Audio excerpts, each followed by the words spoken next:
Hey guys, what's up? In this video, I am super excited to talk about this new feature that Figma has introduced, which allows you to basically just directly edit images in vector format directly within Figma. You don't have to go to a separate tool. You can just click on Vectorize and it can edit it.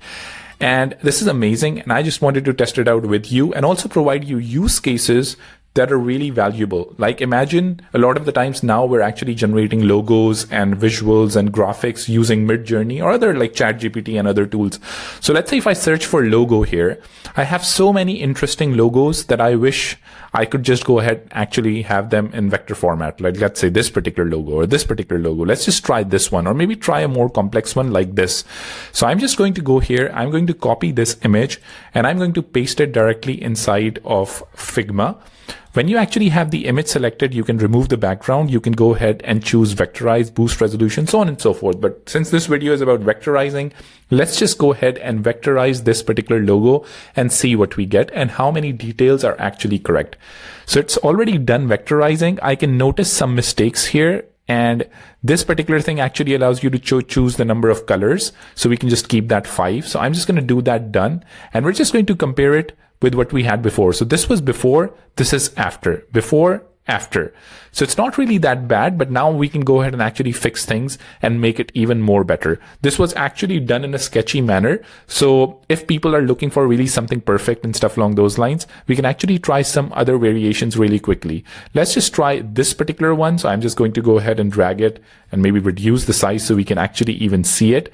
And I'm going to go ahead and vectorize this. And in the meantime, let's just go ahead and actually grab something even more interesting. I think this one actually looks pretty interesting and it has a lot of detail. So let's just see how it does with this particular thing as well. I don't want to go ahead. Okay, it's done with this one.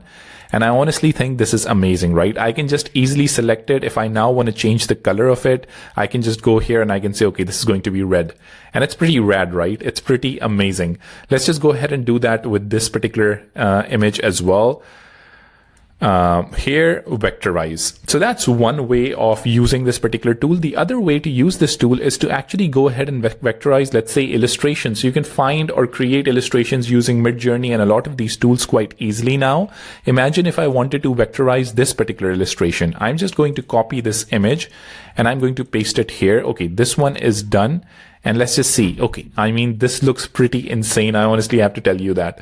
Okay, let's just go ahead and vectorize this one. This is another use case which you can use to vectorize, let's say, illustrations, hand-drawn illustrations and stuff along those lines. And I think it does a pretty good job. So let's see what job it did. So it actually removed the eye for some reason. So we can obviously go ahead and draw the eye.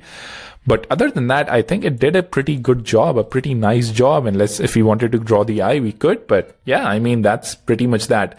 The third use case are icons. Let's say you want to create some custom icons and you give ChatGPT certain prompts to create them, right?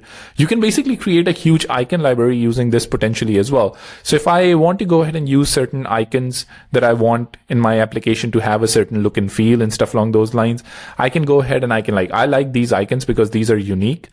But they are already a bit messy. Like Midjourney does not do a good job, I think, with icons, but let's just go ahead and pick one in the interest of not having a really long video.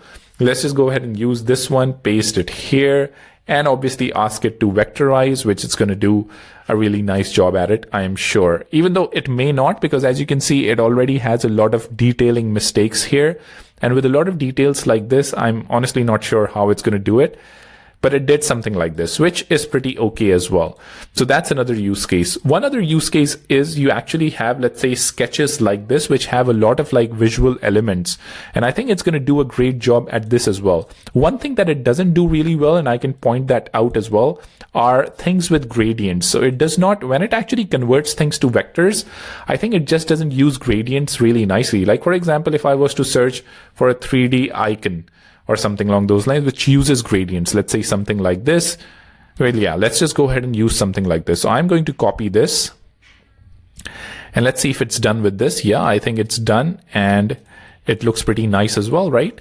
Yeah, I think it's doing a great job so far. But yeah, when it comes to gradients and a lot of like details like that, it just doesn't do a great job. It actually does a weird job at it. I think they're going to improve that over time. But yeah, this was another use case. This definitely is not a use case. So as you can see, the problem with, I think, that they have is when they actually convert or vectorize something, it doesn't use gradient. It tries to do it all with fills, which is a problem. Another great use case of things like this is actually using or converting your isometric drawings directly to vector. Let's say I'm just going to bring this illustration directly here, and I'm going to go ahead and vectorize this, and I think it's going to do a great job. So I think it's better when you're actually using images like this with a lot of detail to first boost it and then include it here. But let's see what it actually does here. And yeah, as you can see, it did a really nice job, and I have this vector illustration that I can change things off. So yeah, I think pretty exciting update, and I can't wait to see how you guys use it. Let me know what other use case I've missed in this video, and yeah, let's learn.